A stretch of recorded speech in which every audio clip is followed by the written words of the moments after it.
I never thought I'd see my mother faint. Or my father's face drain of all color like someone had pulled a plug. But that's exactly what happened when my grandfather's lawyer read his will.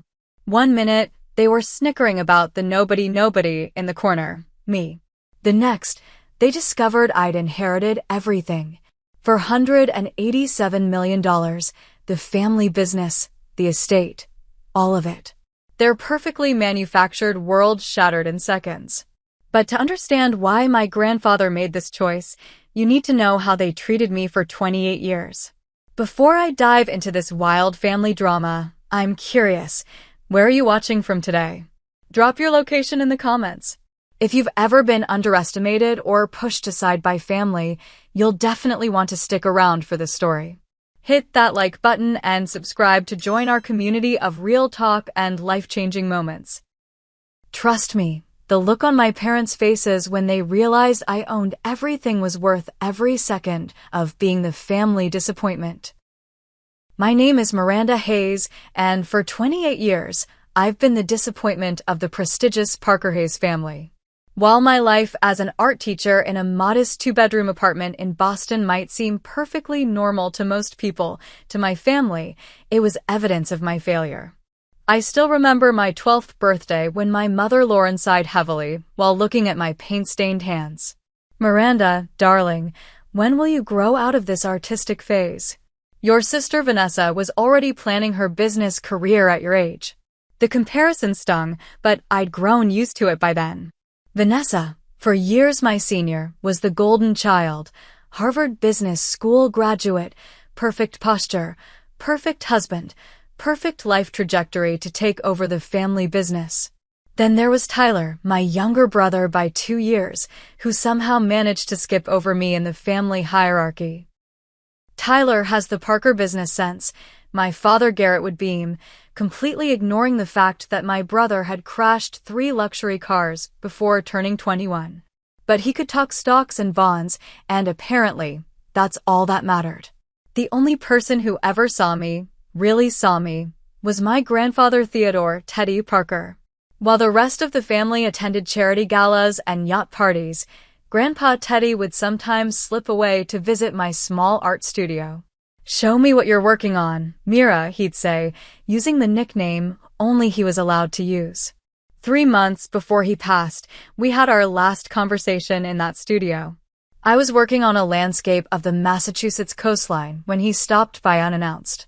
"There's something special about how you see the world," he said, studying my canvas with genuine interest.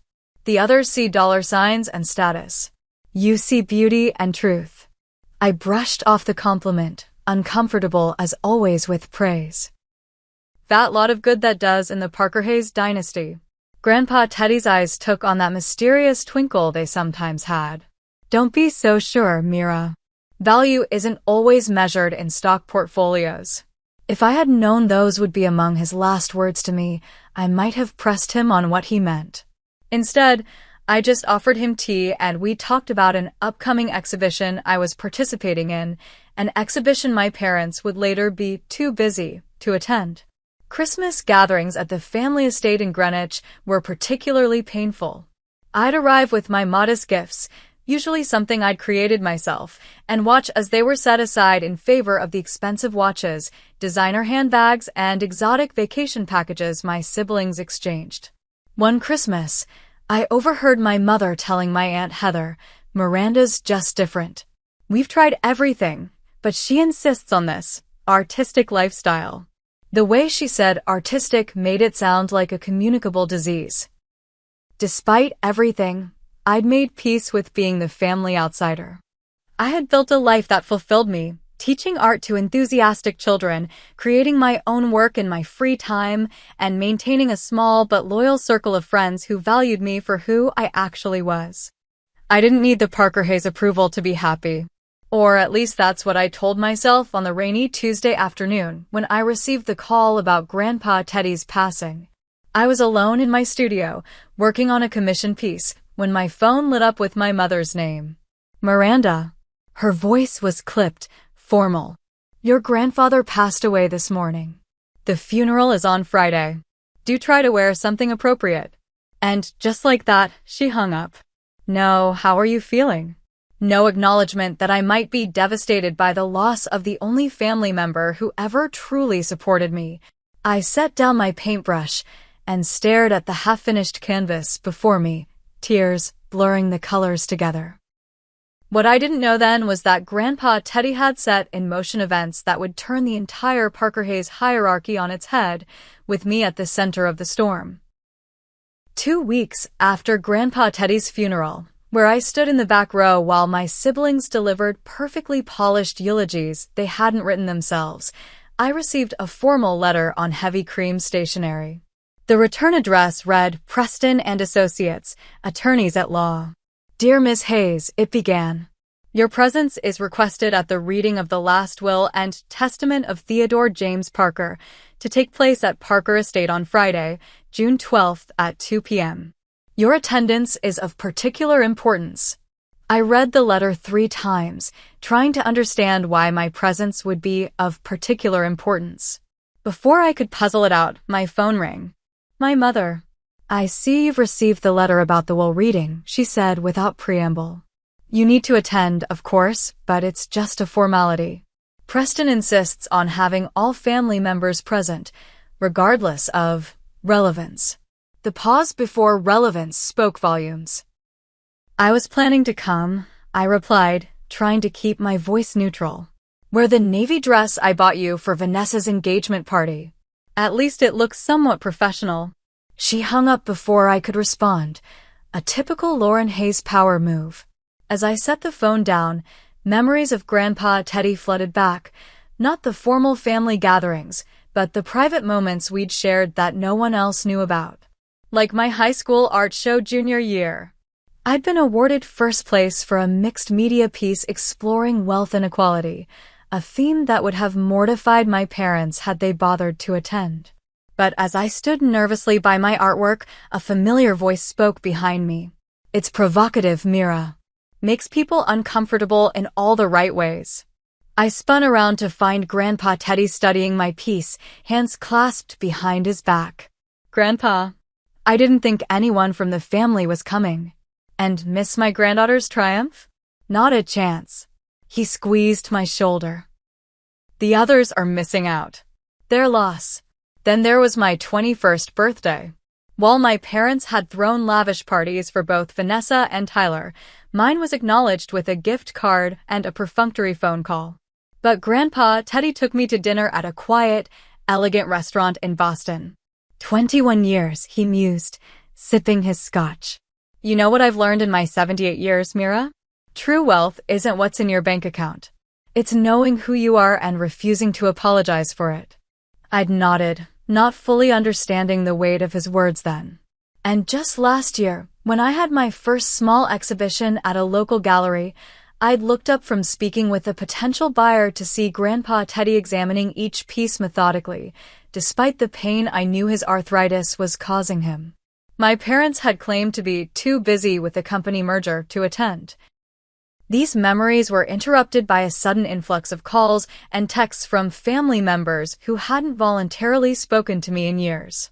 Aunt Heather, my mother's sister, called to catch up in a transparently fake display of affection.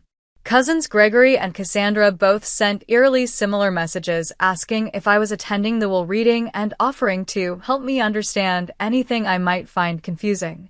Their sudden interest was suspicious, but I tried not to read too much into it. Perhaps Grandpa Teddy's death had made them reflect on family connections. Even as I thought it, I knew better. The morning of the will reading dawned bright and clear, a stark contrast to my turbulent emotions. I stood before my closet, bypassing the navy dress my mother had commanded me to wear. Instead, I chose a simple black sheath dress with a colorful hand-painted silk scarf I'd made myself. Small rebellion, perhaps, but it felt important to present myself authentically. The 3-hour drive to Greenwich gave me too much time to think. I remembered holiday dinners where I'd been seated at the far end of the table, business discussions that deliberately excluded me, and the constant, grinding message that I wasn't enough, wasn't smart enough, ambitious enough, Parker enough. The Parker estate loomed ahead, a sprawling Georgian-style mansion set among meticulously landscaped gardens. As I pulled into the circular driveway, I noted the collection of luxury vehicles already parked. Vanessa's Bentley, Tyler's Maserati, my parents' matching Mercedes, Aunt Heather's Range Rover. My modest Honda looked decidedly out of place, much like its owner. The moment I entered the grand foyer, the whispers began. Relatives clustered in small groups, conversations pausing as they noticed me. My cousin Cassandra's husband Julian actually did a double take, as though surprised I'd been invited. "Miranda." My father's voice cut through the murmurs. Garrett Hayes stood tall and imposing in his bespoke suit, silver hair perfectly coiffed. "I'm surprised you bothered to come. This is mainly for the active members of the family business." I met his gaze steadily. The letter said my presence was particularly important. He scoffed. "A standard legal phrase. Preston is nothing if not thorough." With that dismissal, he turned away to join a conversation with Tyler and Kenneth, Vanessa's investment banker husband. I stood alone in the entrance hall, the outsider as always. What I didn't know was how dramatically my position in the family was about to change. The Parker Estates library was a magnificent room, 2 stories tall with wall-to-wall bookshelves and a massive stone fireplace. Leather-bound volumes lined the walls, many for show, I suspected, since I'd rarely seen any family member actually reading. Sunlight streamed through tall windows, illuminating dust particles dancing in the air. Family members filed in, automatically arranging themselves in what I recognized as their perceived order of importance. My parents took the large leather chairs directly facing the ornate desk where Philip Preston would conduct the reading. Vanessa and Kenneth claimed the plush love seat to the right, while Tyler and his wife Jenna, a social media influencer with more followers than substance, settled into armchairs nearby. Vanessa looked immaculate, as always in a designer suit that probably cost more than 3 months of my salary. Her blonde hair was swept into a perfect chignon, not a strand out of place.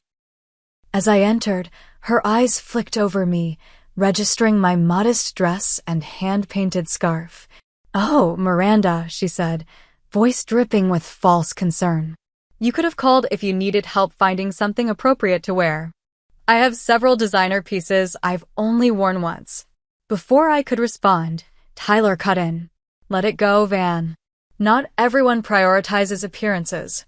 Then, without acknowledging me directly, he returned to his whispered conversation with Jenna, who was surreptitiously filming herself on her phone for what I assumed would be a tasteless, while-reading social media post. The extended family filled in the remaining seating, Aunt Heather and her third husband Richard, cousins Gregory and Cassandra with their respective spouses, a few distant relatives who appeared at family events just often enough to maintain their standing. I found myself directed to a straight-backed chair in the far corner, partially hidden behind a potted fern. Fitting. Precisely at 2:00 p.m., Philip Preston entered. He was a dignified man in his 60s with salt and pepper hair and the measured movements of someone who chose his actions carefully. He'd been the Parker family attorney for decades, though I'd only met him a handful of times. "Good afternoon," he began, arranging papers on the desk. "We are gathered today to execute the last will and testament of Theodore James Parker. Before I begin, I want to express my personal condolences to the family. Teddy was not only my client, but a dear friend." A murmur of appropriate responses rippled through the room. I noticed my mother dabbing at completely dry eyes with a monogrammed handkerchief. Preston began with formalities, then moved to the initial bequests. To Lauren Hayes, my mother, went the family jewelry collection, including pieces dating back to the 1850s. My father received Grandpa Teddy's vintage car collection, 17 vehicles worth millions. Vanessa and Kenneth were given the vacation property in the Hamptons, while Tyler received ownership of a smaller, but still valuable investment property in Aspen. Various extended family members received modest financial gifts, $50,000 here, $100,000 there. Small change in Parker terms, but enough to keep the distant relatives feeling valued. As each bequest was announced, I noticed a pattern forming. The recipients would nod graciously, but their eyes remained tense, calculating. The major assets, the primary estate where we now sat, the family business Parker Industries, and the substantial investment portfolio remained unmentioned. The tension in the room grew palpable. My mother's perfectly manicured nails tapped an impatient rhythm on the leather armrest. Tyler shifted uncomfortably in his seat. Vanessa maintained her composed facade, but I could see the tightness around her eyes. Now, regarding the primary residence, Parker Industries, and the consolidated investment portfolio, Preston continued, adjusting his glasses. The room went completely still. Even Jenna had put down her phone. Then came the moment that would play on repeat in my mind for months to come. My mother, apparently believing herself to be speaking quietly to my father, but projecting more than she realized, leaned over and whispered, "I don't know why the nobody is even here." Several relatives tittered nervously.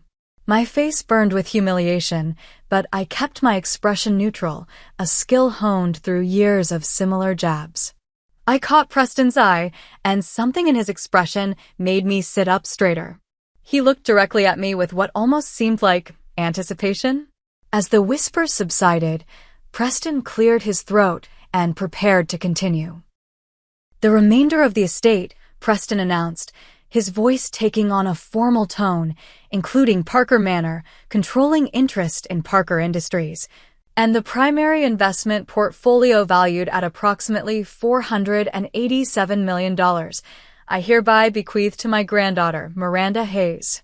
The silence that followed was absolute, as if every molecule of air had been sucked from the room.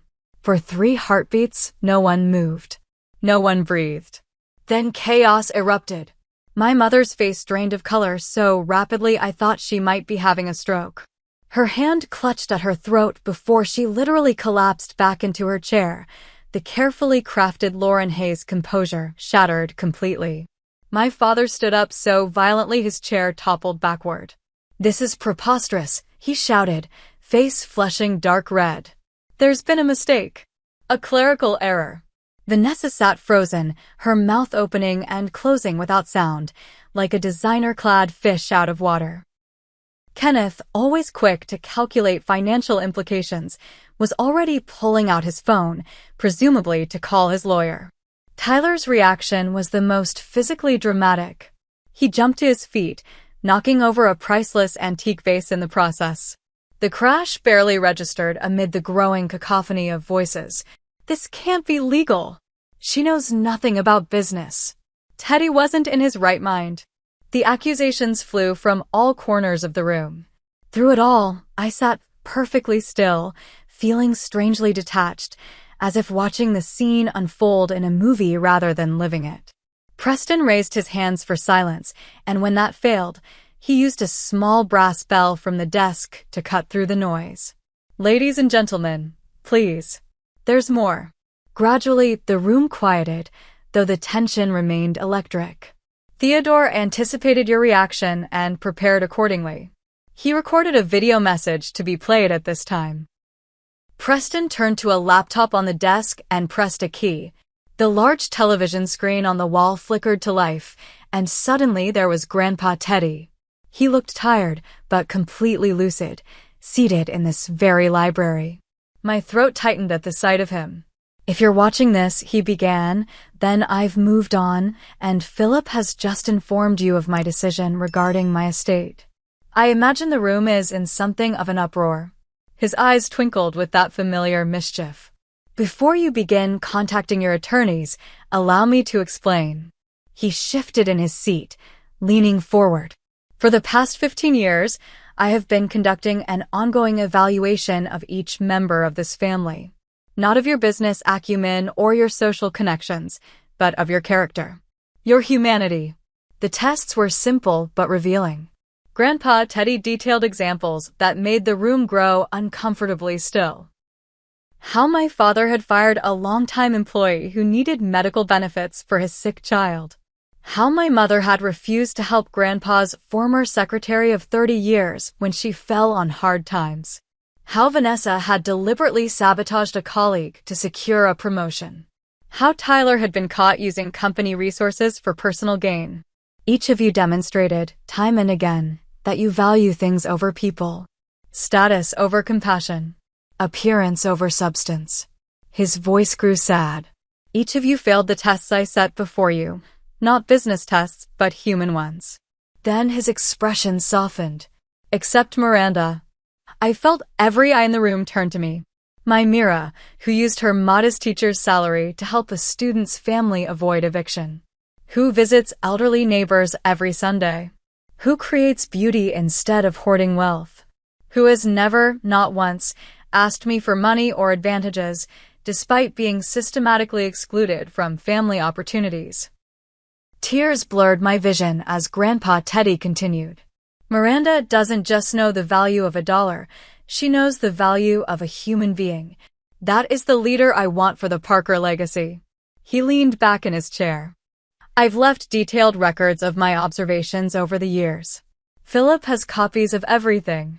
Should any of you contest this will, those records, including some rather unflattering business practices I've documented, will become part of the public record.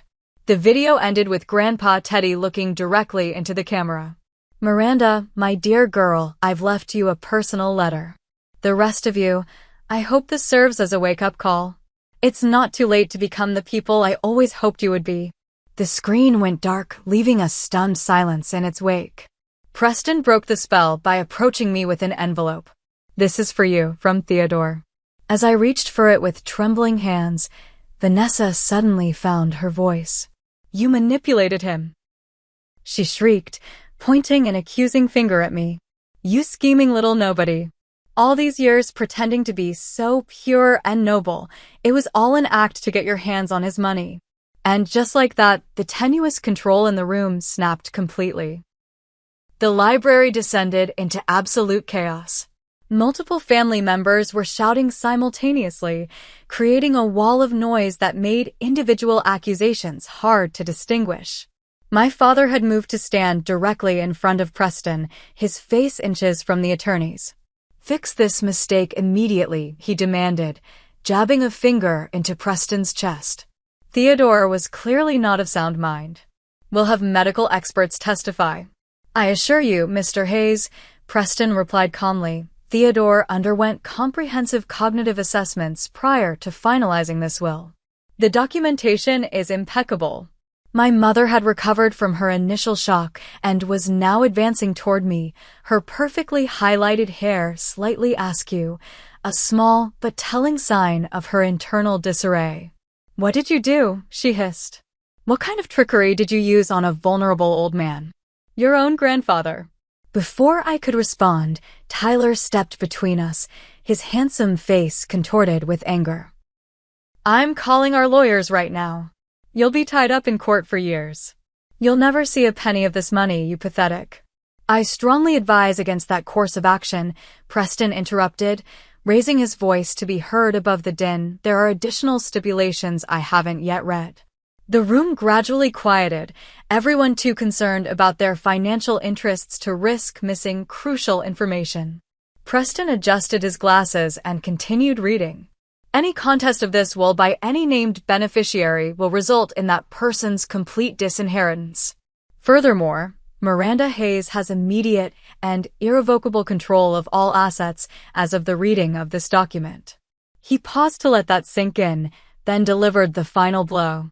Family members currently residing in or utilizing any Parker-owned properties must vacate within 30 days unless Miss Hayes explicitly permits otherwise. The implications hit like a tidal wave. My parents' primary residence, this very estate, was technically a Parker property. So was Vanessa's Manhattan penthouse, Tyler's office at Parker Industries, the vacation homes, the company cars. This is outrageous, my Aunt Heather exclaimed. You can't possibly expect us to. I never asked for this, I said, finding my voice at last. The room fell silent, all eyes turning to me. I had no idea what Grandpa Teddy was planning. This is as much a shock to me as it is to all of you. Oh, please, Heather scoffed. You've obviously been planning this for years. The dutiful granddaughter act. The modest lifestyle to gain his sympathy. It was all calculated. Gregory, always quick to sense which way the wind was blowing, sidled up to me with a sudden fraternal smile. Cousin Miranda, perhaps we could speak privately? I'm sure we can work something out that benefits everyone. Preston intervened, placing a protective hand on my shoulder. Miss Hayes will need time to review all documents and consider her position. I suggest we adjourn for today. He began guiding me toward a private study adjacent to the library, but my parents followed, unwilling to let their golden ticket out of their sight. After everything we've done for you, my mother cried, her carefully maintained composure crumbling further. Done for me? I repeated incredulously. What exactly have you done for me except make me feel worthless my entire life? You cannot possibly manage this responsibility, my father insisted, his business voice slipping into place. You have no experience, no training, no. Actually, Preston interjected, Theodore has been preparing Miranda for this role for quite some time. All three of us stared at him. The art history trips abroad? The gallery openings? Theodore used those occasions to introduce Miranda to key business contacts and evaluate her natural aptitude. He also enrolled her in discreet business education programs under an alias, which she completed with distinction. I blinked in shock. Those weekend workshops Grandpa Teddy had recommended to help with the business side of your art career had actually been high-level management training. She's been receiving tailored business education for 5 years, Preston continued. Theodore was quite thorough in his planning. The look of stunned betrayal on my parents' faces might have been satisfying under different circumstances. As it was, I felt only a profound exhaustion.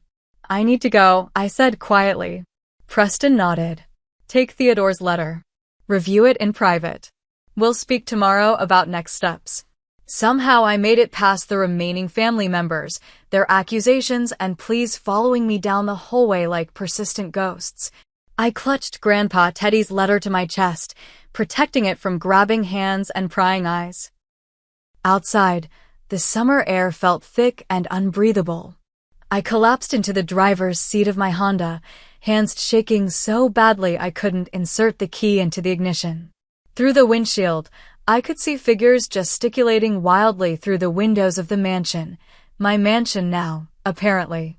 I stared down at the envelope in my lap, my name written in Grandpa Teddy's distinctive handwriting. Whatever explanation lay within, I wasn't ready to face it yet. Not here, with the weight of the Parker estate looming over me like a thundercloud. I finally managed to start the car and drive away, leaving behind a family in disarray and a fortune I'd never wanted. 1 week after the will reading, my modest apartment had become command central for what felt like psychological warfare. My phone buzzed constantly with messages from family members employing every manipulation tactic imaginable. My mother had left 17 voicemails, each one a masterclass in emotional blackmail. Miranda, darling, her latest message began, her voice tremulous with calculated vulnerability. Family must stand together in times of crisis. Your grandfather obviously meant for you to share this burden with those who understand the Parker legacy. The message ended with artful sniffling. My father preferred email, his messages oscillating between thinly veiled threats and condescending offers of guidance. His most recent, the board meeting on Tuesday will determine Q3 strategy. Your absence will be interpreted as abdication of responsibility. I can attend as your proxy to prevent irreparable damage to the company. Vanessa's approach was perhaps the most transparent.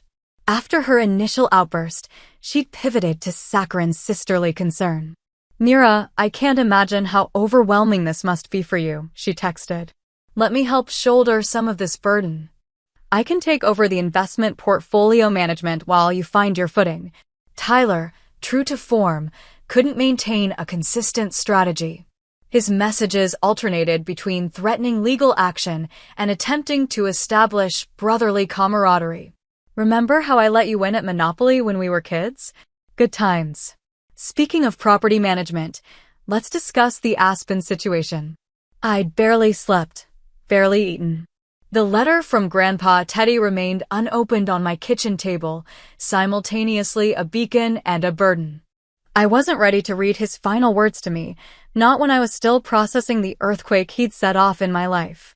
On the 8th day, I finally broke the seal. My dearest Mira, it began in Grandpa Teddy's familiar handwriting. If you're reading this, then Preston has executed my wishes, and you're likely feeling ambushed, overwhelmed, and perhaps even angry with me. You have every right to those feelings. The burden I've placed on your shoulders is enormous, and I did so without your knowledge or consent. For that, I apologize. But I did not choose you on a whim or out of spite toward the others. I've been watching all of you for years, testing, evaluating, hoping I was wrong about what the wealth and status had done to our family. I wasn't wrong, sadly. The others failed every test of character I set before them. Not business tests. Anyone can learn business. They failed human tests. Compassion tests. Integrity tests. You, my dear girl, passed every one without even knowing you were being tested. You have something that cannot be taught or bought, a moral compass that never wavers, even when the path is difficult. I've left you my personal journal in the wall safe behind the portrait in my study. The combination is your birthday. That journal details everything, every test, every failure, every observation that led to my decision. I know you never wanted this role, but sometimes the best leaders are those who don't seek power. Parker Industries employs thousands of people whose livelihoods depend on ethical leadership. The foundation supports causes that change lives. This legacy can do tremendous good in the right hands, your hands. I've arranged for Philip to guide you, and I've identified several trusted advisors who can help ease your transition. But ultimately, Miranda, I trust your judgment above all others. All my love, always. Grandpa Teddy. P.S. Remember what I told you on your 21st birthday? True wealth isn't what's in your bank account. It's knowing who you are and refusing to apologize for it. Never apologize for who you are, Mira. Not to any of them. I set the letter down, tears streaming down my face. Later that day, I called Preston and arranged to visit the estate, my estate, to retrieve Grandpa Teddy's journal. The leather-bound volume I found in the safe was thick with additional pages tucked between entries. As I began reading, patterns emerged in Grandpa Teddy's elegant handwriting. Detailed accounts of tests he had set up over the years to evaluate family members' character. My mother, Lauren, had refused to help Dorothy, Grandpa's secretary of 30 years, when Dorothy's husband needed expensive cancer treatment. I offered to connect Dorothy with resources, my mother had apparently said. But we can't set a precedent of handouts to staff. What the journal revealed, and what my mother didn't know, was that Grandpa Teddy had deliberately mentioned Dorothy's situation at a family dinner to see how Lauren would respond. My father, Garrett, had been secretly embezzling from a subsidiary company to cover gambling debts. Grandpa had known, but allowed it to continue as part of his evaluation, documenting every cent. Vanessa had sabotaged another executive's presentation, then taken credit for their ideas. Tyler had been caught on camera berating janitorial staff when he thought no one important was watching. And interspersed throughout were observations about me, small kindnesses Grandpa had witnessed, integrity shown when I thought no one was looking. Miranda gave up her seat on the train to an elderly gentleman, then helped carry his bags when they reached the station. She didn't recognize him as Harold Winters, potential Parker Industries investor. The journal was damning, comprehensive, and utterly irrefutable. As I closed the journal, my phone rang. It was Preston. Miranda, I hope I'm not interrupting, but there's a situation developing. Your family is planning legal action despite the stipulations in the will. They're claiming undue influence and diminished capacity. I felt a momentary panic rise in my chest. The enormity of what I'd inherited, Not just assets but responsibilities, conflicts, decisions affecting thousands of lives, crashed down on me. My breath came in short gasps, the room spinning slightly. "Miranda? Are you all right?" Preston's concerned voice anchored me. "I'm having a panic attack," I managed to say between shallow breaths.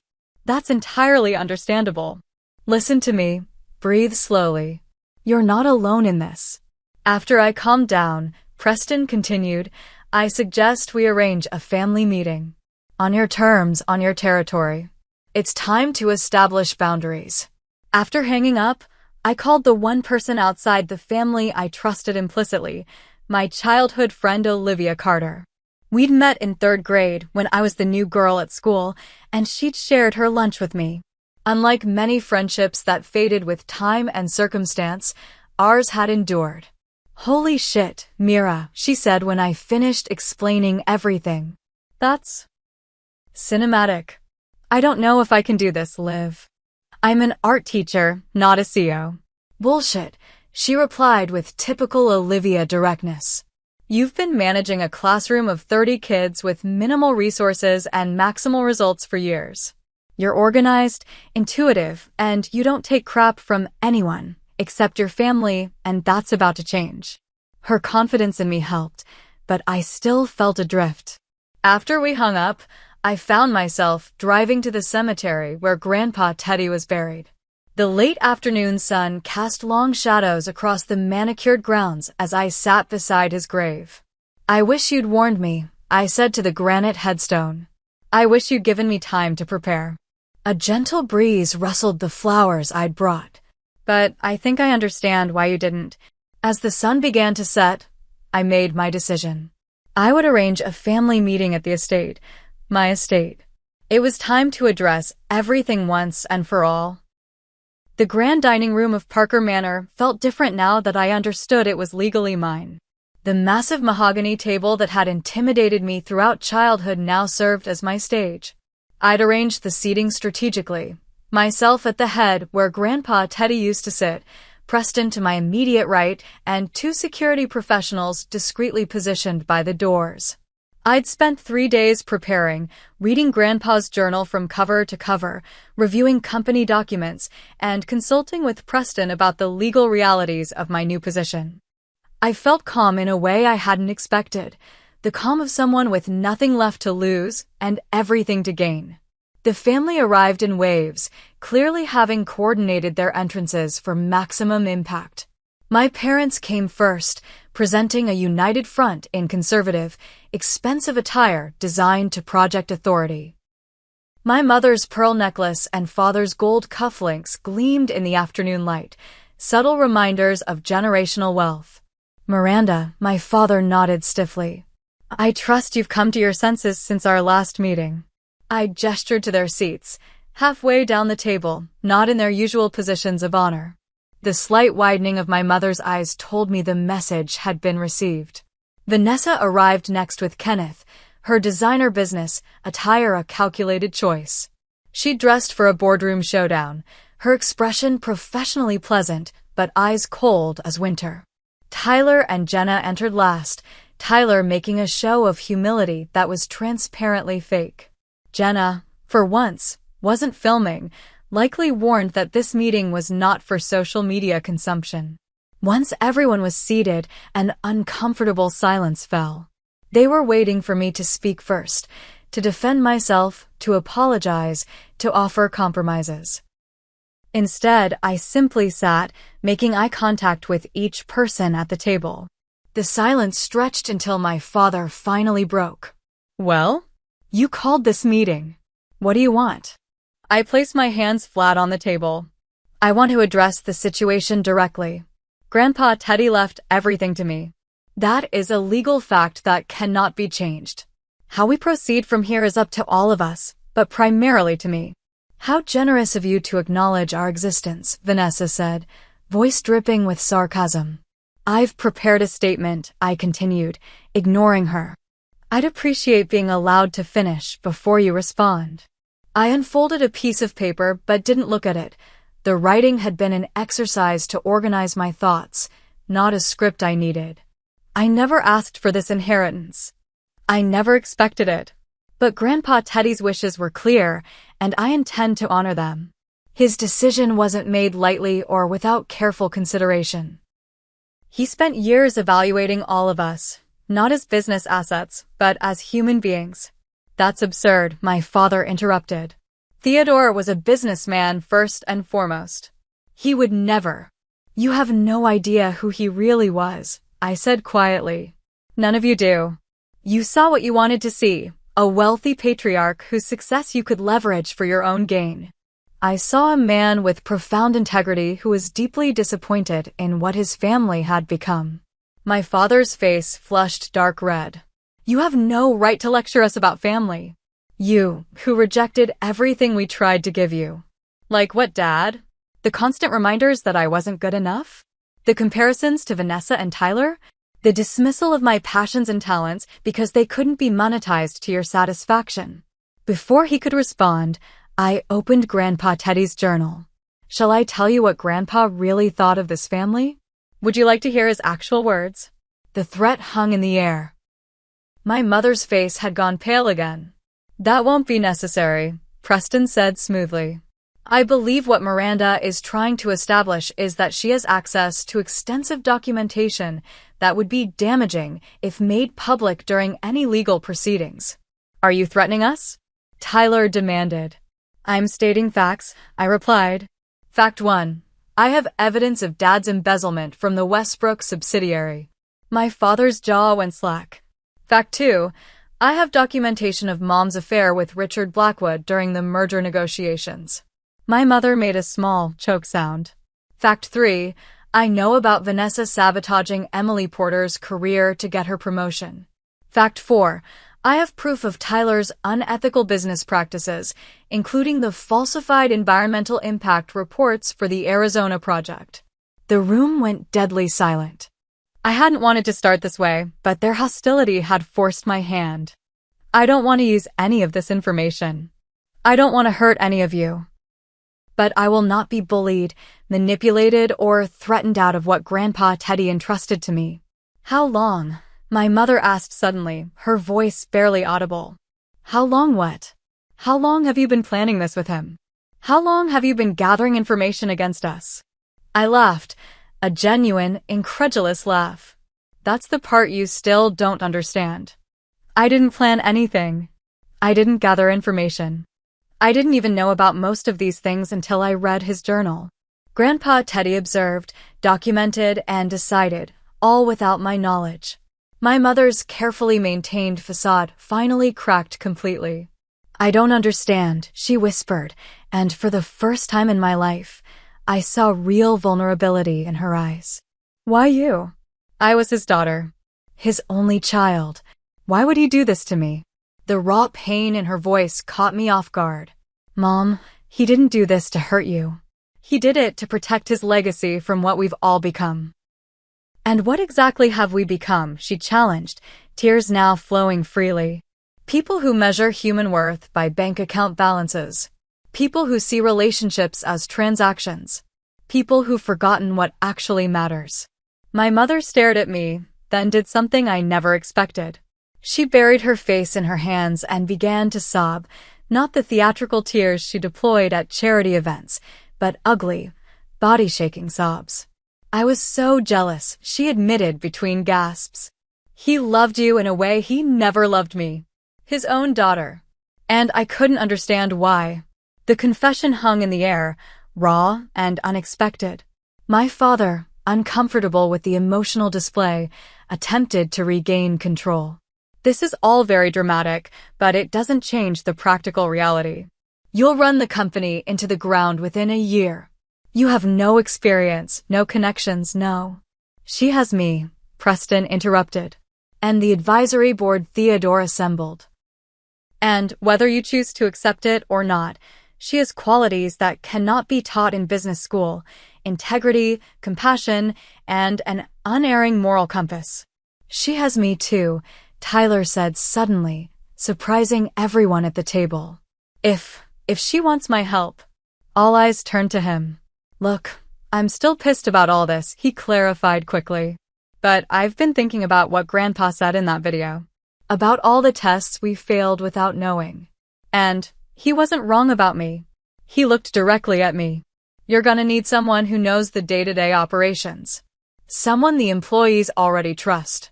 Vanessa stared at her brother in shock, then at me. Something in her expression shifted, the perfect mask cracking to reveal a glimpse of the insecure woman beneath. He was right about me too, she admitted in a small voice. About all the things I did to get ahead. I thought that's what he wanted. What would make him proud? She wiped away a tear. I've been so awful to you, Miranda. For years. Because I thought he loved you more. And it turns out I was right. He loved all of us, I said gently. He just didn't respect what some of us had become. I looked around the table at my family, really looked at them, perhaps for the first time seeing the flawed, complicated people behind the perfect Parker Hayes facade. This is Grandpa Teddy's final test, I realized aloud. This meeting. How we handle this transition.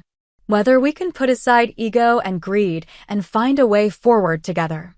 My father began to object, but my mother placed a restraining hand on his arm. Garrett, she said softly. We never understood her. Or him. Maybe it's time we tried.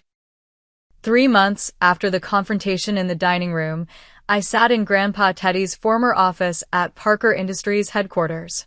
The space had been transformed, the dark, heavy furniture replaced with cleaner lines, the walls now adorned with local artists' work rather than stuffy portraits of stern-faced businessmen from generations past.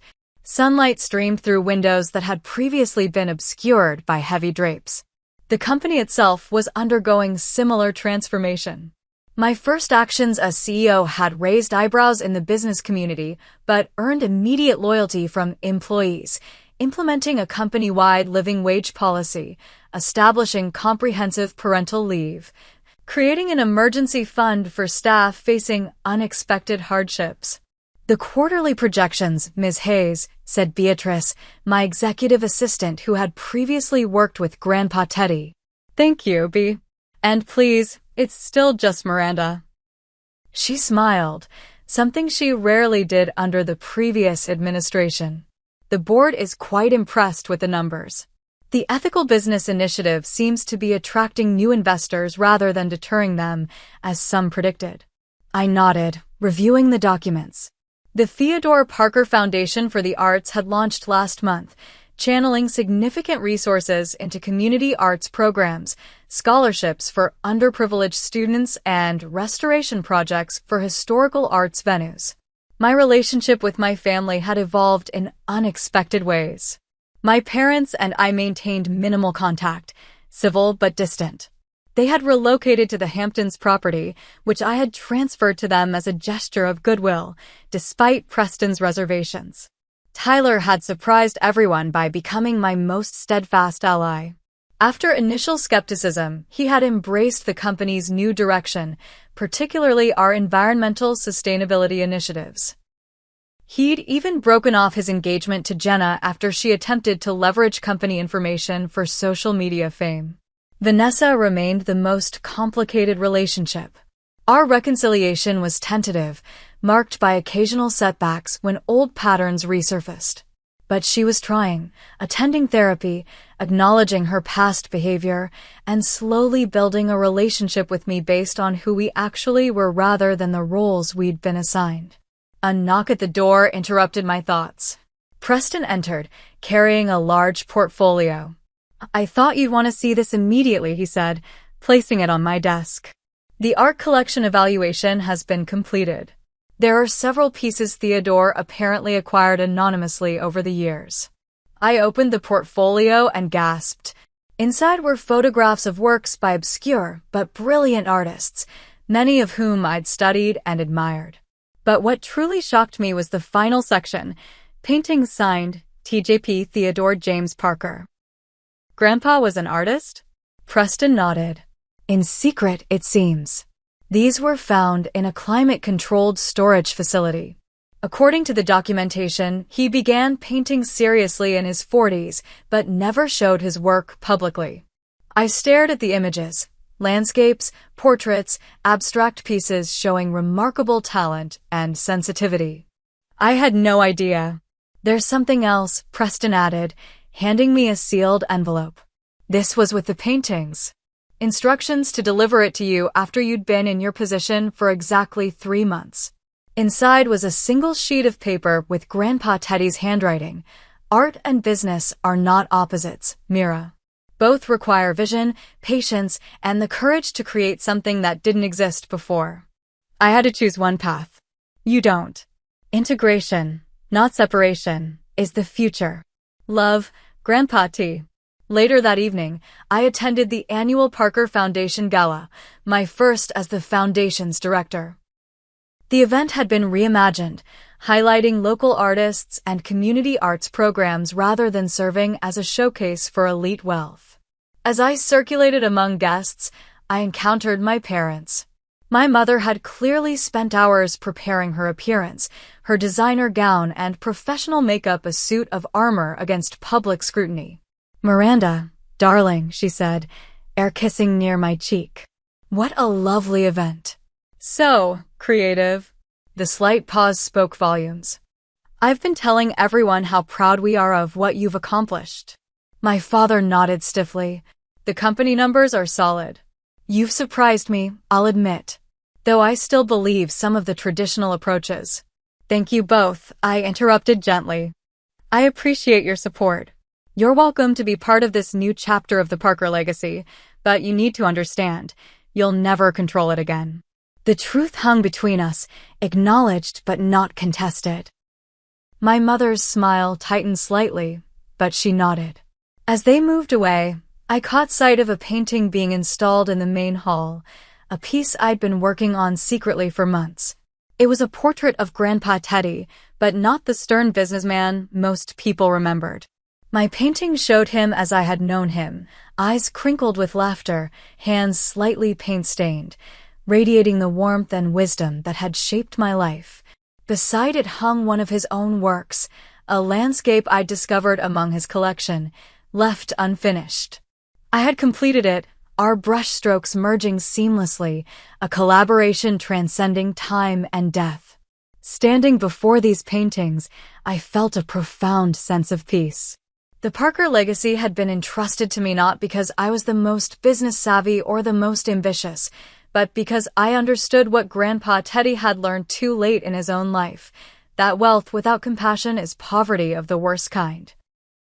I had redefined family on my own terms, created boundaries that protected my well-being, built a leadership style that honored both artistic sensitivity and business acumen. The journey ahead would undoubtedly bring new challenges, but for the first time since that fateful will reading, I felt fully capable of meeting them. What's your take on inheritance stories like mine? Have you ever been the underestimated person in your family who finally got their moment of recognition? I'd love to hear your thoughts in the comments below. And if this story of family drama and sweet justice resonated with you, please hit that like button and subscribe for more real-life stories that prove life can sometimes be more dramatic than fiction. Share with anyone who needs a reminder that sometimes the quiet ones are watching everything. Thank you for listening to my journey from nobody to the guardian of the Parker legacy. Until next time.